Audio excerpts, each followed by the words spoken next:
Hey everybody, welcome. I hope you're excited to see this recipe that I'm making for you all tonight. It is, like I said, toasted quinoa bites, okay?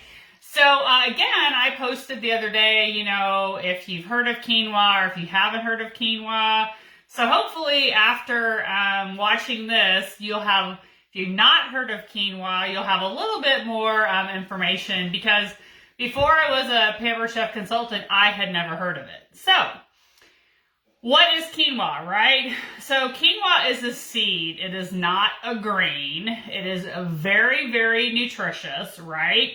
And it's old, like really old, like came on the ark old. Well, maybe not quite that old, right? So, it was grown 7,000 years ago in the Andes. That's where it started from. And it was considered their mother grain, okay? So it is very high in fiber, very high in protein. It is super, super healthy for you, gluten-free, celiac-free, and you can use it in cooking and baking, okay?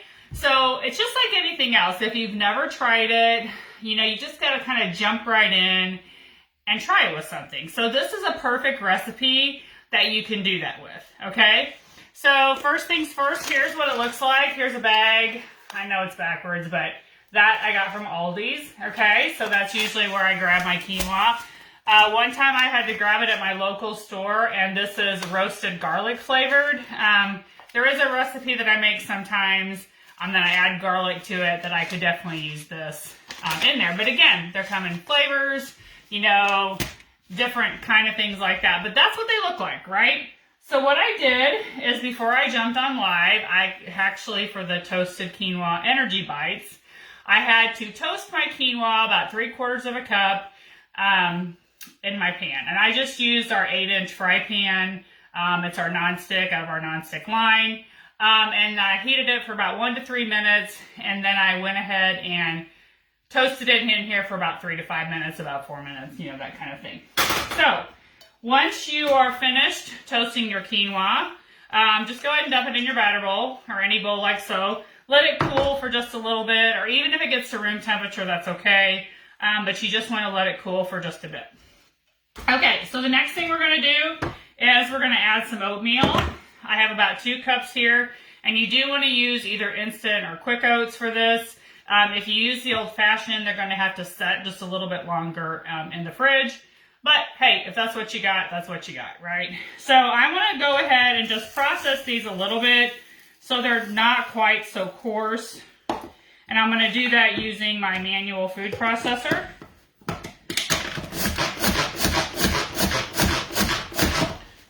Swipe you guys so I can see.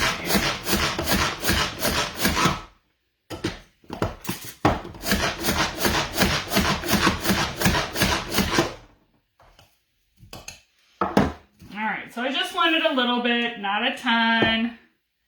Oops, I'm going to do the rest of it here. I mean, and if you like your oatmeal coarse in your bites, then yeah, that's fine to do, okay? Okay. Alright, then the next thing that we're going to add is 3/4 cup of sweetened coconut.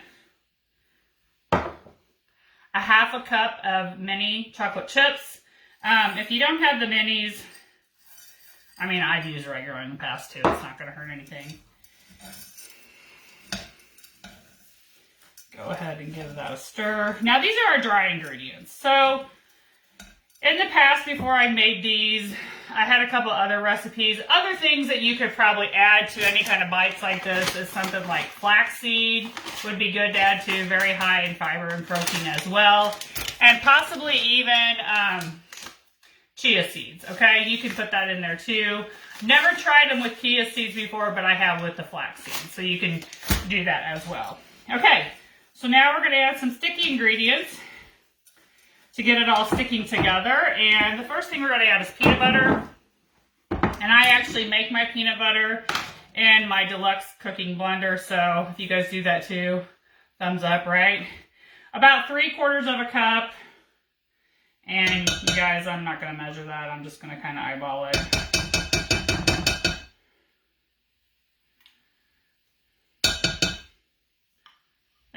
I wanted to measure it though, I would definitely use my Measure All cup, which has got my honey in it, which is a 1/3 of a cup of honey that we're going to add. And our Measure All cup is great for sticky stuff because you can get it all. You don't have to scoop it out. It's easy to measure. Okay, great little handy tool to keep in your kitchen.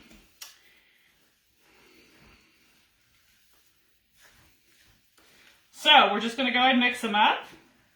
And again, you know, you got that sticky stuff in there. You got to kind of get a little aggressive with it.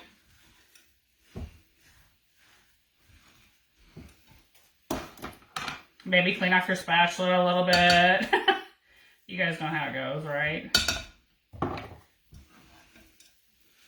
But this is the base, and this is everything to make your energy bites, okay?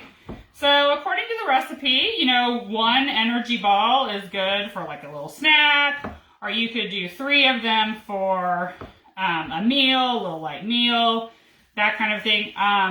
When this recipe first came out, I made it a lot for my kids' sporting events, track meets, we had basketball games, things like that. It was a great little like snack to take along in the car while we were there.